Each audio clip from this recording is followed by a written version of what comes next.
The Oversight and Accountability Committee, which is a powerful committee, they've launched an investigation now into the role of Vice President Kamala Harris as it relates to her facilitating the worst border crisis in U.S. history.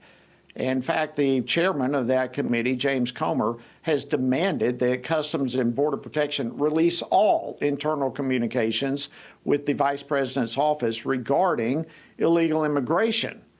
Well, her campaign team has certainly sought to downplay her role as the border crisis has escalated so much. And in fact, they're even saying she was never the border czar to begin with. Well, so all of this is leaving many to ask, if that is true, then what kind of accomplishment did she have at all as the vice president? Well, joining me now to discuss this and more is Congressman Eric Burlison. He serves on several House committees, one of which is the House Oversight and Accountability Committee, which, as I mentioned, is responsible for this ongoing investigation. He represents the 7th Congressional District of Missouri. Congressman Burlison, welcome back to Washington Watch. Always great to have you. Great to be on, Jody. All right, so let's talk about this investigation that Oversight is overseeing here. Why is it important, and what are you hoping to learn through it all? Yeah, this is one of the most catastrophic failures in American history, all the failures at our southern border. And we want to know what's the reasoning, and who's in charge. Look, for example, Kimberly Cheadle, director of Secret Service, recognized her failures and resigned.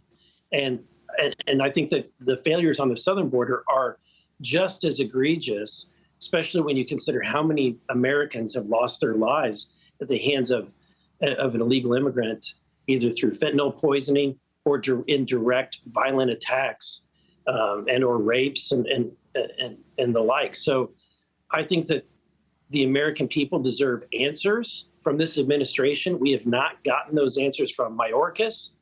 And here, Kamala Harris, there's confusion as to what her role was. But we can figure out exactly what her role was if they'll just turn over the communications and agendas and meetings that she had on the border. At the end of the day, I want to know, did you do anything? Did you, what did you attempt to do anything? Did you even try to perform in your role? Yeah, it's stunning. And as I recall, there was one trip that she made that was somewhat close to the border, but not to the border. I think within 50 or 60 miles of it. But, her campaign literally now is attempting to paint her as being tough on border enforcement. Your reaction to that? I don't know where in the world they can, pull information to write that fiction novel. I mean, it's absolutely crazy. Especially the facts do not lie. When you've got the highest number of people that have crossed the southern border, period, and under any administration, under her supposed watch, the facts don't lie. I mean, and it's not just by a little bit. It's they've more than doubled, if not tripled, the amount of people that have come across the border that under the previous administration, or Trump administration. So I just don't see how they can possibly spread those lies. But sadly, that's what that party tends to do, is blame or lie and accuse others about the things that they've been doing. Yeah, some stats that I saw that under Trump, there was literally 8 times the deportations and so forth as there has been under Kamala Harris. I mean, that's an enormous difference. And yet somehow her campaign is now trying to paint her as being tough on the border. But they're also trying to sell the media, if you will, on the idea that what she's really been focused on is the root cause of illegal immigration, not so much the border issue, but what's causing all this problem. What is that going to come out in the investigation? Well, what do you say about that? Well, I hope that we can find some effort that she's put forward to determine what the root cause.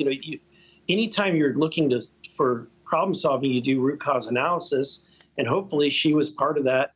But at the end of the day, I think that a lot of that would point towards the fact that we're not currently enforcing the southern border. It becomes a self-fulfilling prophecy. In addition, when you create handouts and other benefits for people who are able to get into the United States, you're only driving up the demand. And so I think that it's pretty obvious what's caused the root cause of it. I think it's obvious to anyone who's got a brain. But at the end of the day, I want to see what efforts that she did, if any at all, to try to ascertain if it's the root cause, that's fine. Then give us the homework. Show us your work. Show us what meetings you had, what research you did, what fact-finding missions that you engaged in. I don't know that we're going to find that she did a whole lot. Yeah, and when you were talking about the root cause, I don't recall if it was her herself, but I do remember many Democrats were saying the root cause was climate change. That's what was driving so many people to the southern border. So all that will be very interesting. Thank you and the Oversight Committee for pursuing this. Listen, while I have you, your thoughts on the 2024 presidential election now that Tim Walz is officially the Democrats' VP choice? Yeah, I think that pick says more about who they didn't pick than anything. The fact that they did not pick the obvious political choice, Josh Shapiro, because of his heritage as a Jewish individual is appalling. And I think that people within the Democratic Party are raising red flags and alarm bells about this level of anti-Semitism.